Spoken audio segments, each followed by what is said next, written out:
আজকের বাজেট আগামী দিনের উন্নয়ন, এই স্লোগানকে সামনে রেখে বিলোনিয়ায় দক্ষিণ জেলা শাসকের কনফারেন্স হলে দক্ষিণ জেলা পরিষদের আগামী অর্থবর্ষের জন্য জেলার পূর্ণাঙ্গ বাজেট পেশ করা হয় এবং তা ঊর্ধ্বতন কর্তৃপক্ষের নিকট প্রেরণ করা হয়েছে। এই গুরুত্বপূর্ণ বৈঠকে উপস্থিত ছিলেন জেলা সভাধিপতি দীপক দত্ত সহ জেলা পরিষদের অন্যান্য সদস্যবৃন্দ। সবাই জানানো হয়, এই বাজেটকে কেবলমাত্র আয় ব্যয়ের হিসাব হিসেবে দেখা হচ্ছে না, বরং জেলা পরিষদের অন্তর্গত প্রতিটি গ্রামের ভবিষ্যৎ পরিকল্পনা, মানুষের আশা আকাঙ্ক্ষা ও বাস্তব চাহিদার প্রতিফলন হিসেবে এটি প্রস্তুত করা হয়েছে।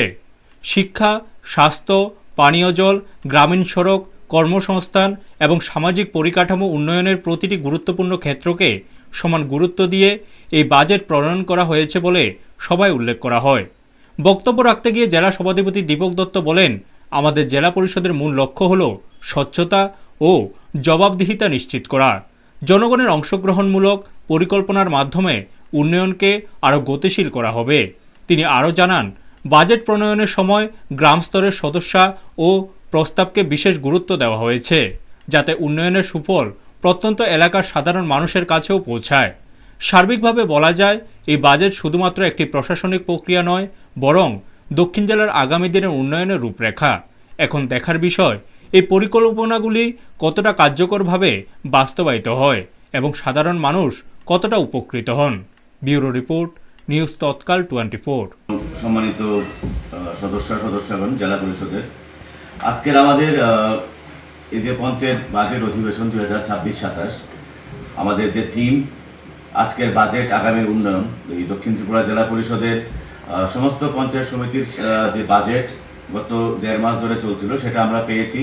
সেটার অনুমোদন পরবর্তী পর্যায়ে জেলা পরিষদ থেকে দেওয়া হবে। নমস্কার, আমরা সাউথ ত্রিপুরা জেলা পরিষদ থেকে আজকে আমাদের সরকারের যে নির্দেশ, এই নির্দেশ মোতাবেক আজ আমরা ডিএম কনফারেন্স হলে আমরা জেলা পরিষদের যে বাজেট, আমরা ইতিমধ্যে বাজেটের প্রতিবেদন পেশ করেছেন আমাদের জেলার মাননীয় ডিডিও সাহেব। তো আমরা বিশেষ করে আমাদের দক্ষিণ জেলায়